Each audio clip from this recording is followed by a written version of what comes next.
Halo, selamat pagi anak-anakku tercinta. Bagaimana kabar kalian? Nah, Ibu masih terus berharap dan berdoa Anda selalu sehat ya. Tidak kekurangan apapun di masa pandemi ini. Sehat jasmani dan rohani. Ya, mudah-mudahan ya yang sakit atau yang kurang sehat segera sembuh. Kemudian yang masih terkendala karena jaringan atau laptop, mudah-mudahan segera teratasi. Ada juga mungkin yang masih agak malas bangun tidur. Ayo segera bangun ya. Kita melaksanakan tugas kita sebagai pelajar ya. Walaupun di rumah tapi ini hari pelajaran seperti biasa. Jadi harus tetap bangun pagi, mandi dan sarapan ya. Ini penting supaya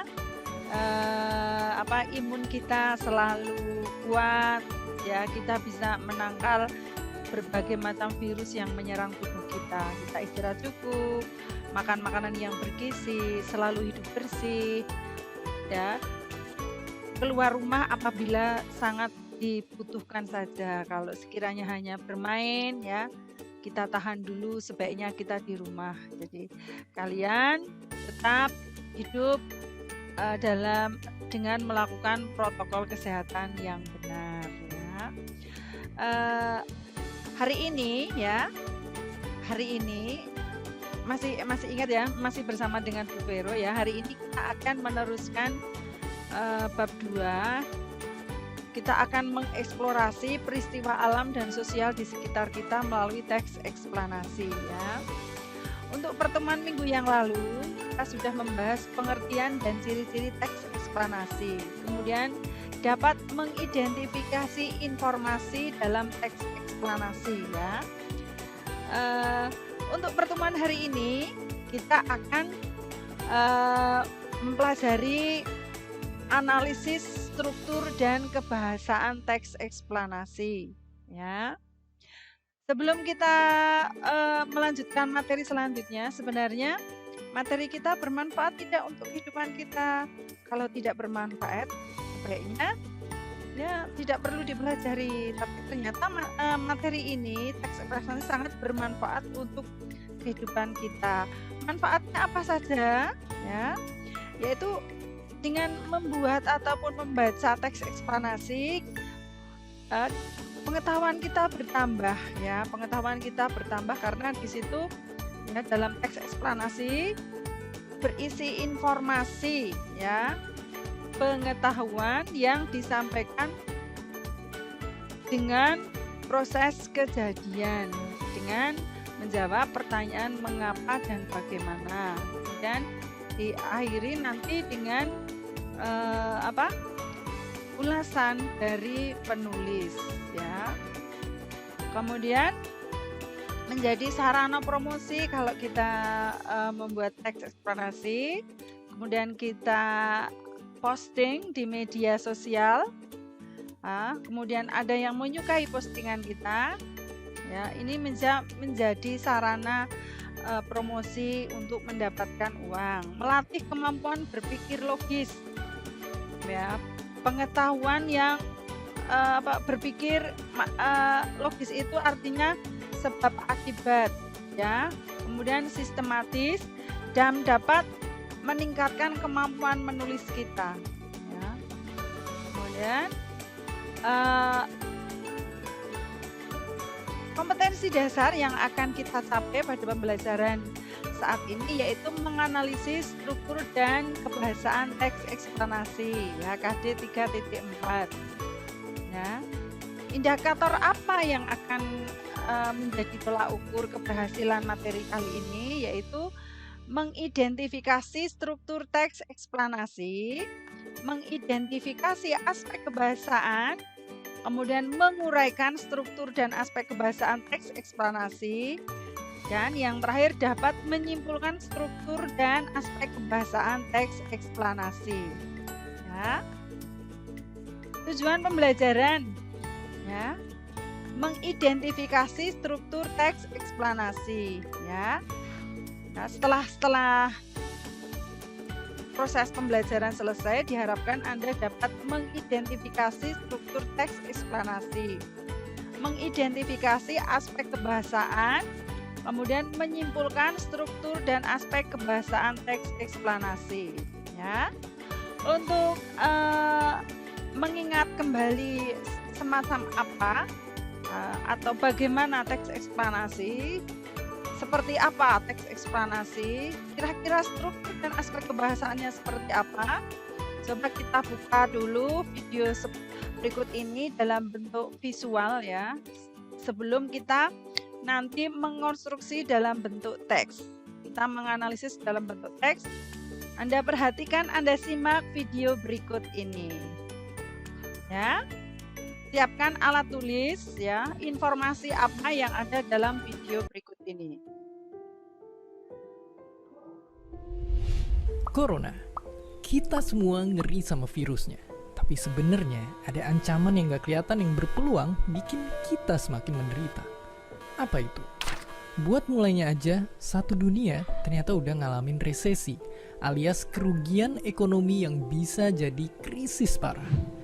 Dari klub bola bintang 5 di Eropa, sampai PNS negeri sendiri, banyak yang harus ngerasain potong gaji dan ngerasa was-was soal kepastian kerjanya. Lihat ke kiri kanan kita pun ribuan, bahkan jutaan orang jadi pengangguran sekarang.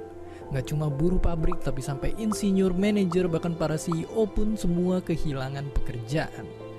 Dan nggak sampai di situ aja, perdagangan internasional pun juga sama. Pasokan barang dari berbagai negara terhambat atau bahkan emang nggak ada, dan bikin banyak industri pusing nggak karuan. Dan itu semua faktor pendorongnya adalah gara-gara corona. Tapi intinya yang kemudian menjadi pertanyaan adalah, akankah ekonomi dunia bisa pulih kembali? Ataukah ekonomi dunia akan hancur di hadapan pandemi corona? Mungkin fakta tadi semua bisa bikin kita pesimis melihat masa depan. Tapi ingat, lebih baik kita tahu pahitnya dan kita pelajari kebenaran daripada damai di bawah bayang-bayang tipuan. Intinya jawabannya bisa jadi begitu mengerikan karena sekarang pun ekonomi dunia udah mulai kena dampaknya. Lihat aja kondisi dunia sekarang, semua aktivitas lagi dibatasin tanpa tanggung-tanggung. Hasilnya, banyak negara nggak bisa ngejamin jalannya produksi. Dan begitu produksi turun, otomatis nggak ada yang bisa dijual dan pendapatan juga berkurang drastis. Kalau aja tetap nggak dikontrol, pertumbuhan ekonomi di banyak negara bisa terus turun dan lama-lama bisa terjadi krisis. Tapi tunggu dulu, emangnya krisis ekonomi itu sebenarnya dampaknya bisa kayak apa sih untuk kehidupan kita? Jadi kita mesti mengerti walaupun udah hampir dipastikan krisis, pendapat para ahli soal bisa seberapa parah krisis ekonomi 2020 ini nyatanya masih berbeda-beda. Ada yang ngebandinginnya krisis sekarang mirip kayak krisis ekonomi 2008. Ada juga yang ngebandingin sekarang sama kayak krisis ekonomi paling parah dalam sejarah tahun 1929 atau dikenal sebagai The Great Depression. Buat yang belum tahu, contohnya tahun 1929 ini, ekonomi dunia itu hancur-hancuran banget. Tingkat pengangguran saking tingginya mencapai 25%.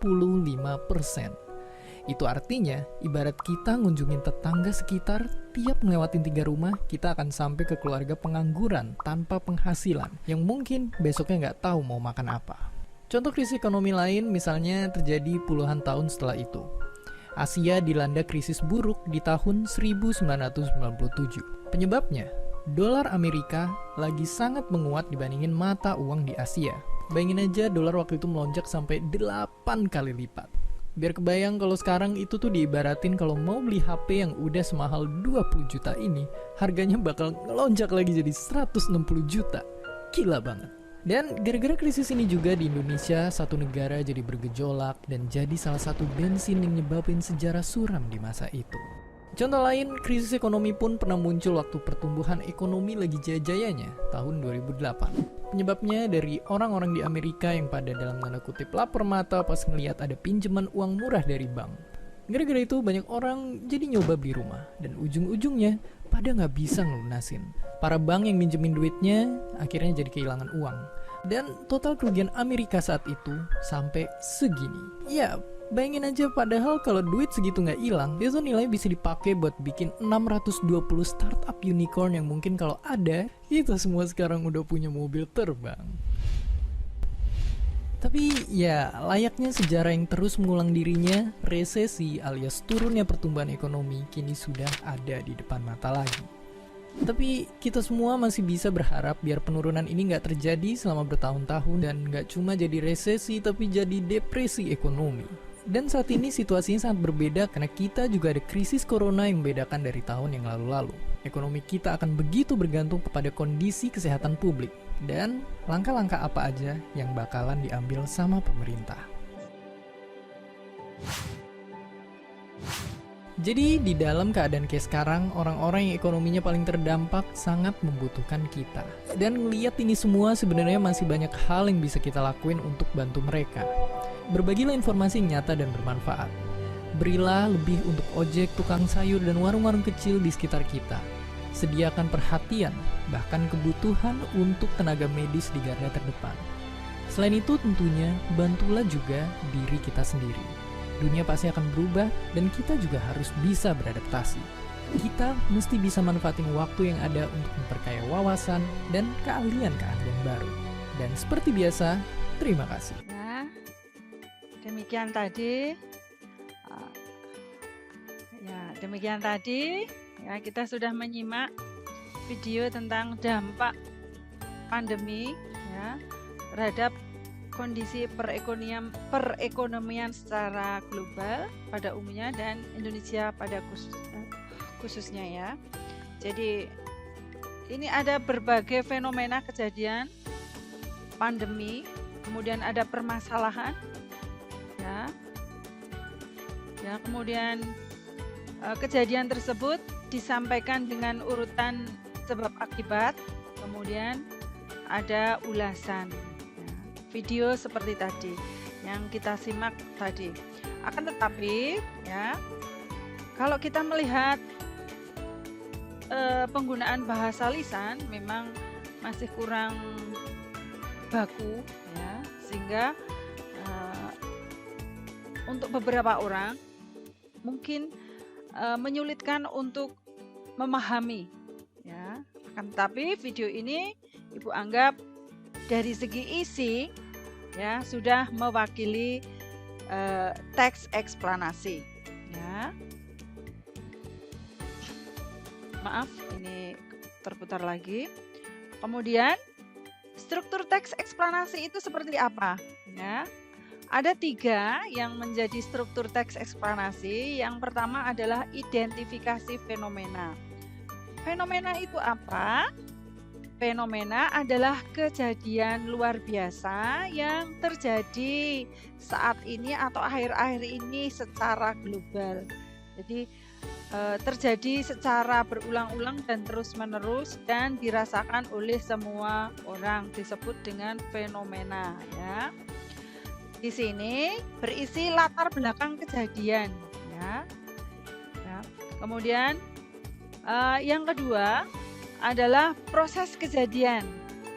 Proses kejadian atau struktur yang kedua itu disampaikan bisa dengan atau dapat disampaikan dengan sistem kronologis atau urutan waktu ya, dengan menjawab pertanyaan bagaimana kejadian itu terjadi, bagaimana dampak pandemi ya secara khusus menyerang atau menghancurkan perekonomian di Indonesia. Kemudian yang kedua, proses kejadian yang kedua dijelaskan dengan urutan sebab akibat atau penyebab dengan menjawab pertanyaan mengapa. Mengapa? Ya, pandemi menyebabkan ya krisis ekonomi melebihi krisis ekonomi yang dialami Indonesia pada tahun-tahun sebelumnya. Ya, misalnya. Kemudian struktur yang ketiga adalah ulasan.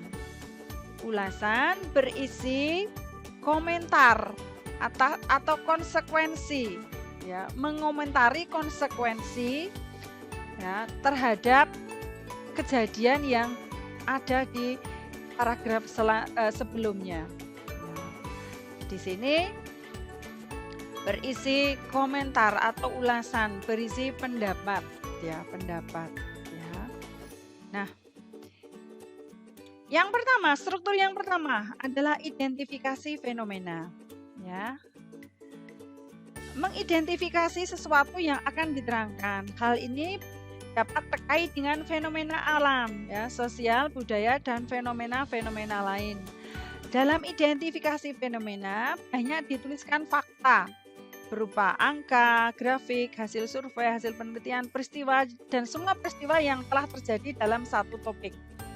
Fenomena adalah peristiwa yang dapat disaksikan dengan panca indera. Kejadian itu merupakan kejadian yang luar biasa. Misalnya fenomena terjadinya pandemi corona ya, yang sudah berlangsung hampir 1 tahun dan belum berakhir ya. Kemudian proses kejadian ya terkait memburuknya perekonomian di Indonesia akibat pandemi ya, dirinci atau dijelaskan dengan pertanyaan bagaimana atau mengapa ya. Jadi kejadian seperti apa kejadiannya disampaikan dengan menjawab pertanyaan bagaimana ya atau mengapa ya. Jadi pola pengembangannya dapat menggunakan pola pengembangan sebab akibat, yaitu menjawab pertanyaan mengapa atau kausalitas, dan pola pengembangan proses, menjawab pertanyaan bagaimana. Proses kejadian, rincian yang berpola atas pertanyaan bagaimana akan melahirkan uraian yang tersusun secara kronologis ataupun gradual ya. Dalam hal ini, fase-fase kejadiannya disusun berdasarkan urutan waktu.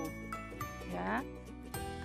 Setelah itu, ya, sejak itu, kemudian, ya, kemudian rincian proses kejadian dapat juga dijelaskan dengan menjawab pertanyaan mengapa.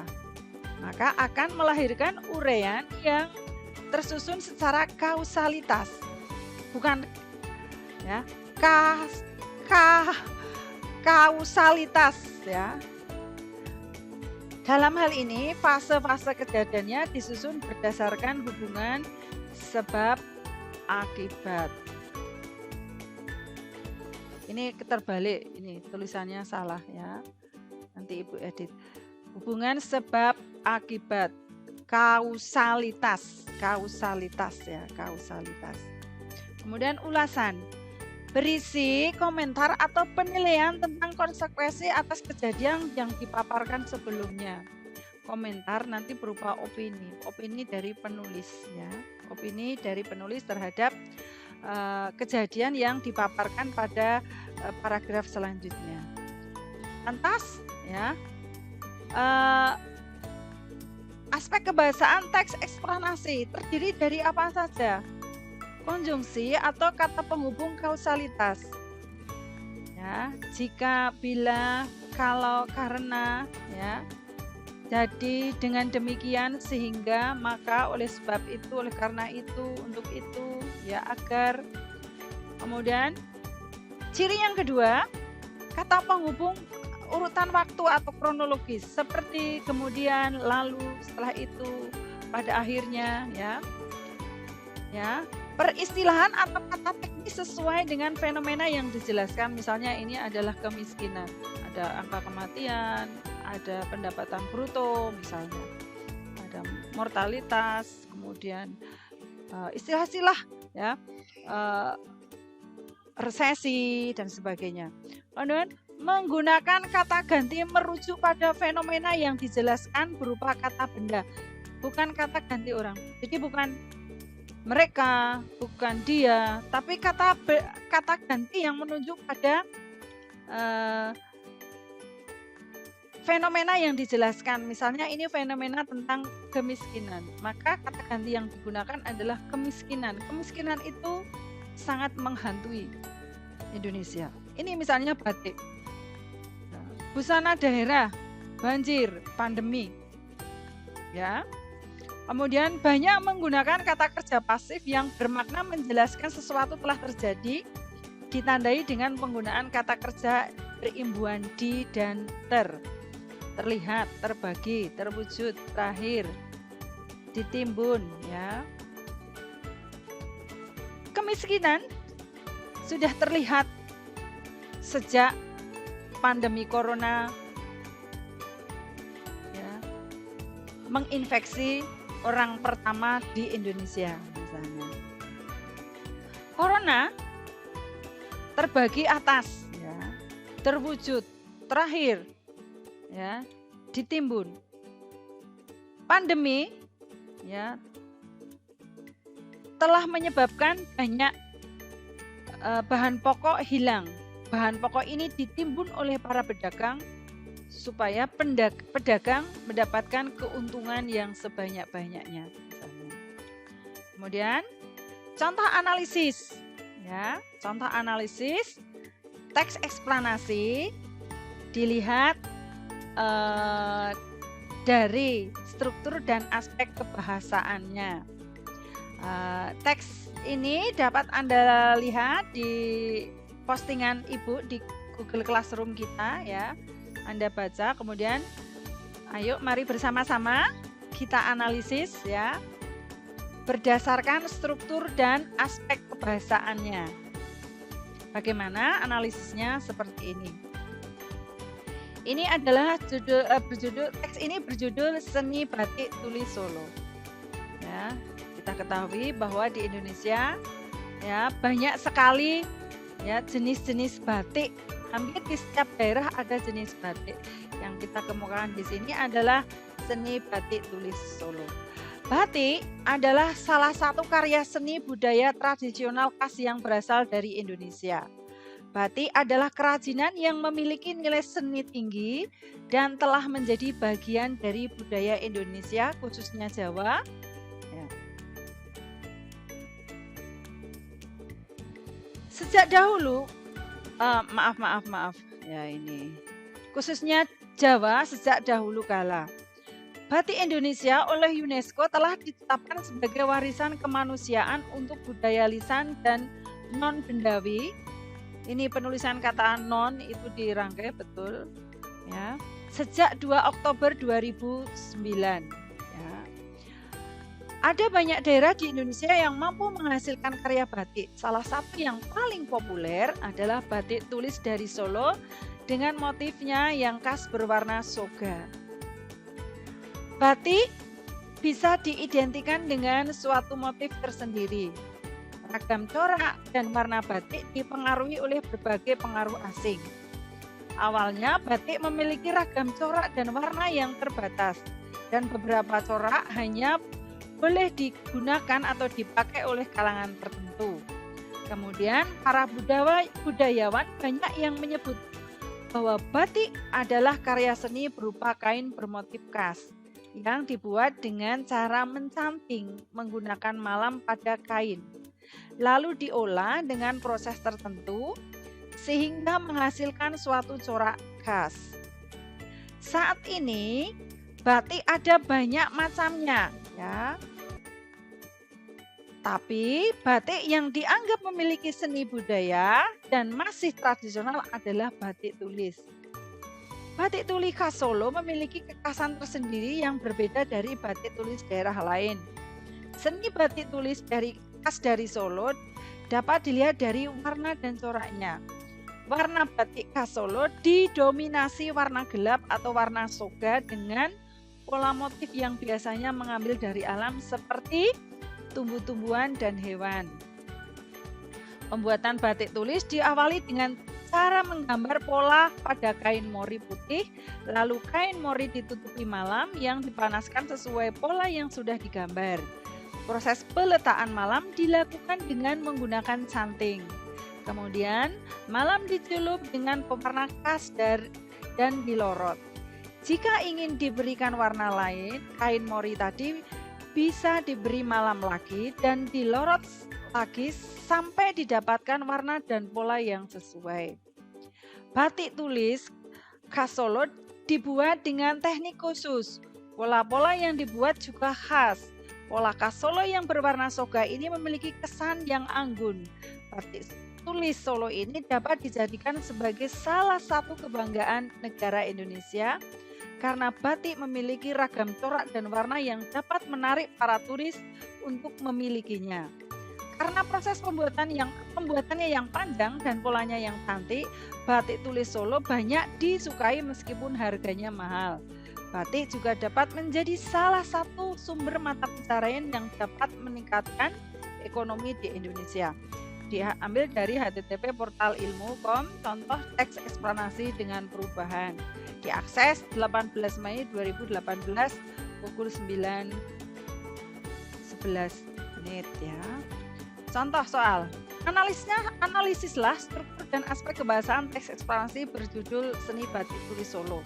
Simpulkanlah struktur dan aspek kebahasaan teks eksplanasi yang berjudul Seni Batik Tulis Solo. Strukturnya seperti apa? Yang pertama, identifikasi fenomena. Struktur yang pertama, identifikasi fenomena. Ya. Dalam kutipan teks di atas ya, disebutkan bahwa batik adalah salah satu hasil karya budaya tradisional khas yang berasal dari Indonesia dan sebagainya. Fenomena bahwa diakui oleh UNESCO pada 2 Oktober, banyak daerah yang mampu menghasilkan karya batik yang paling populer. Jadi batik khas Solo sudah diakui oleh dunia. Ini menunjukkan bahwa fenomena bahwa batik itu sedang mendunia, banyak disukai, bahkan menjadi salah satu kebanggaan negara Indonesia yang sudah diakui oleh UNESCO. Ini disebut identifikasi bahwa itu dulu zaman saya SMA, ketika saya masih SMA itu memakai batik itu malu karena terlihat seperti orang tua. Ya. Tapi fenomena yang ada sekarang bahwa orang memakai batik ya itu adalah suatu kebanggaan. Artinya batik di situ sebagai penggambaran citra diri atau identitas diri. Ya. Anak kecil, orang dewasa, untuk situasi resmi mereka menggunakan batik. Bahkan tidur pun menggunakan batik daster ya. Di rumah juga seperti itu. Piknik pun sekarang ada baju batik dibuat untuk piknik ya, untuk piknik. Jadi sudah mendunia, membuat sesuatu yang luar biasa, yang lain daripada yang lain. Ini disebut dengan fenomena. Kemudian fenomena ini ya dijelaskan dengan urutan sebab akibat. Ya.